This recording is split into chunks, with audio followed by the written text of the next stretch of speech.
ನಿನ್ನೆ ನಮ್ಮ ಅಜ್ಜಿ ಊರಲ್ಲಿ ಹಬ್ಬ ಇತ್ತು. ಅಂದ್ರೆ ಸಂಡೇ ಕಾಲೇಜ್ ರಜಾ. ಅದಕ್ಕೆ ನಾನು ಸ್ಯಾಟರ್ಡೆ ಕಾಲೇಜ್ ಮುಗಿಸ್ಕೊಂಡು ಡೈರೆಕ್ಟ್ ನಮ್ಮ ಅಜ್ಜಿ ಊರಿಗೆ ಬಂದೆ. ಆಕ್ಚುಲಿ ಇವರೆಲ್ಲ ನನ್ನ ಹಳೆ ಫ್ರೆಂಡ್ಸ್. ಸೊ ಅವ್ರ ಜೊತೆ ಊರ್ ತುಂಬಾ ಮೆರವಣಿಗೆ ಮಾಡಿದಾಯ್ತು. ಸೊ ನೈಟ್ ಎಲ್ಲ ನನ್ಗಂತೂ ನಿದ್ದೆ ಇಲ್ಲ. ಮಂಡೇ ಕಾಲೇಜ್ ಬೇರೆ ಹೋಗ್ಬೇಕು. ಅದು ಮಂಡೇ ಸ್ಕಿಲ್ ಟೆಸ್ಟ್ ಬೇರೆ ಇದೆ. ಸೊ ನೈಟ್ ಮಲಗಿದ್ ಲೇಟ್ ಆಯ್ತು. ಅದಕ್ಕೆ 5 ಗಂಟೆಗೆ ಎದ್ದೊಳಕ್ ಆಗ್ಲಿಲ್ಲ ಅನ್ಬಿಟ್ಟು 7:30 ಎದ್ದು ನಾನ್ ರೆಡಿ ಎಲ್ಲ ಆಗ್ಬಿಟ್ಟು ನಿಂತಿದೆ. ಆದ್ರೆ ನಮ್ ಸಿಸ್ಟರ್ಸ್ ಇನ್ನೂ ರೆಡಿನೇ ಆಗಿರ್ಲಿಲ್ಲ. 7:45 ಬಸ್ ಮಿಸ್ ಆಯ್ತು ಅಂದ್ರೆ ನಿಮ್ ಇಬ್ಬರು ನಟರಾಜ ಸರ್ವಿಸ್ ಎಲ್ಲ ಕರ್ಕೊಂಡು ಹೋಗೋದು. ಯಾಕಂದ್ರೆ ನಾನ್ ಹಾಕಿರೋ ಟೈಮ್ ಶೆಡ್ಯೂಲ್ ಗೆ ಹೋಗಿ ರೀಚ್ ಆಗ್ಬೇಕು. ಅವಾಗ್ಲೇ ನಾನು ಸ್ಕಿಲ್ ಟೆಸ್ಟ್ ಬರೆಯಕ್ಕಾಗೋದು. ಮತ್ತೆ ನಾವು ಬಸ್ ಸ್ಟಾಪ್ ಬಂದು ನಮ್ಮ ಅಜ್ಜಿ ತಾತ ಗಾಡಿಗೆ ಬಾಯ್ ಮಾಡಿ ಮೈಸೂರು ಬಂದು ರೀಚ್ ಆದ. ಕೇರ್ಪೇಟೆ ಪಾಂಡಪುರ ಹೋಗೋ ಬಸ್ ಒಂದೂ ಇರ್ಲಿಲ್ಲ. ಆಮೇಲೆ ಬಸ್ ಬಂತು. ಹತ್ಕೊಂಡು ಪಾಂಡಪುರದಲ್ಲಿ ಇಳ್ಕೊಂಡು ಆಟೋ ಹೊಡೆದಿ ಮನೆಗೆ ಹೋಗಿ ಕಾಲೇಜ್ ಯೂನಿಫಾರ್ಮ್ ಹಾಕೊಂಡು ಬೇಗ ಕಾಲೇಜ್ ಹೊರಟೆ. ಸುಮಾರು 1 ವೀಕ್ ಇಂದ ಕರೆಕ್ಟ್ ಆಗಿ ನಿದ್ದೆ ಇಲ್ಲ. ನಿದ್ದೆ ಹಾಳಾಗಿದ್ರೆ ಪ್ರತಿಫಲ ಮುಂದೆ ಸಿಗುತ್ತೆ. ಮತ್ತೆ ನಾನು ಮನೆ ಬಿಟ್ಟು ಬಸ್ ಸ್ಟಾಪ್ ಹೋಗಿ ಬಸ್ ಹಿಡಿದು ಕಾಲೇಜ್ ಕರೆಕ್ಟ್ ಟೈಮ್ ಹೋದೆ.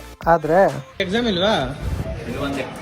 ಓ ಶಿಟ್. ಸೊ ಒಂದ್ ಕಡೆ ಬೇಜಾರಾಯ್ತು, ಒಂದ್ ಕಡೆ ಖುಷಿನೂ ಆಯ್ತು. ಖುಷಿ ಯಾಕಂದ್ರೆ ಓದಕ್ ಟೈಮ್ ಇರಲಿಲ್ಲ, ಟೈಮ್ ಸಿಕ್ಕೈತೆ. ಸೊ ಬೇಜಾರ್ ಯಾಕಂದ್ರೆ ನೀವೇ ನೋಡಿದ್ರಲ್ಲ. ಮತ್ತೆ ನಾವಲ್ಲೇ ಊಟ ಮಾಡಿ ಹಾಸ್ಟೆಲ್ಗೆ ಬಂದು